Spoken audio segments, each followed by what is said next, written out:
Yo, what it do? I'm still Coffee, and you are beautiful. Let's stay beautiful and steep. Yesterday, I talked about how a fun mashup would be Kiki's Delivery Service and Soul Eater. I have done a good job, a good and bad job, of letting it go. But it's hard for me not to still think about it sometimes. But I think this is a fun exercise to see how I come up with stories. Slash, someone else wants to take over this whip, go for it, man. I'm really not going to be writing it for anytime soon.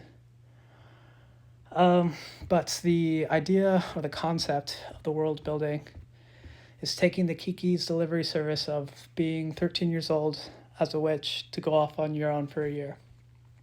I want to up the age range to 16 or 18.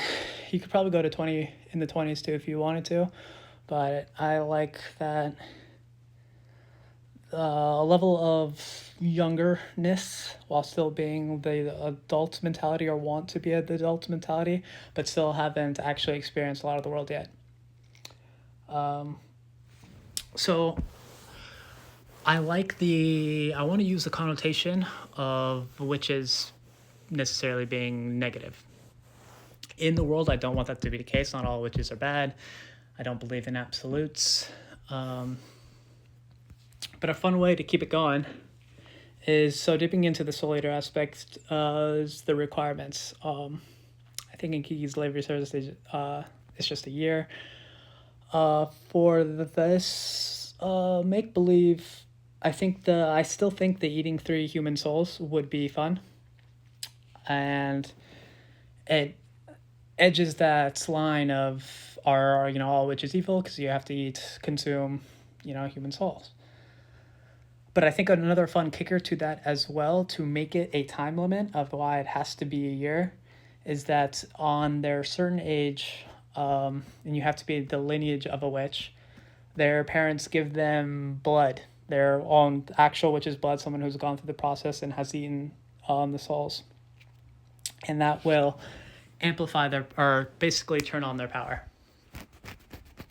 And that's why this is why they have the time limit. It'll only kick in for this certain amount of time. Maybe they're also given vials or extra vials, or this is something. I was toying with the idea once I thought of this, of having other witches who never completed this are only able to use their powers by drinking witch's blood, which could be fun within itself as a small little feature. But that's how, it's just like in the back burner of my mind. It's like a Sunday gravy on the stove. You just let it simmer. And then you just slowly keep adding ingredients, keep adding little things, and then slowly it grows. And then eventually you have enough that you're like, oh shit, I could just jump into this story and start fucking biting into it. Once I usually do start biting into it, the first playing around words are usually to try to find the voice of the character that I want to use. But see, like already then, we're growing. It's growing. Somebody do it, bro. See, keep writing, keep fucking eating stories. Wait, no. Wow. I think there also should be, you don't necessarily have to eat all 3, but 3 is the most that you'll get additional powers, for lack of a better word. Like, you could just eat 1 and still unlock your witch's abilities. You just won't necessarily be as powerful per se as someone who has eaten 3. As well, you could unlock more, I think, tier classes if you eat more, depending on what type of human soul you are eating. Yeah, I think it has juice. It has legs. It could walk.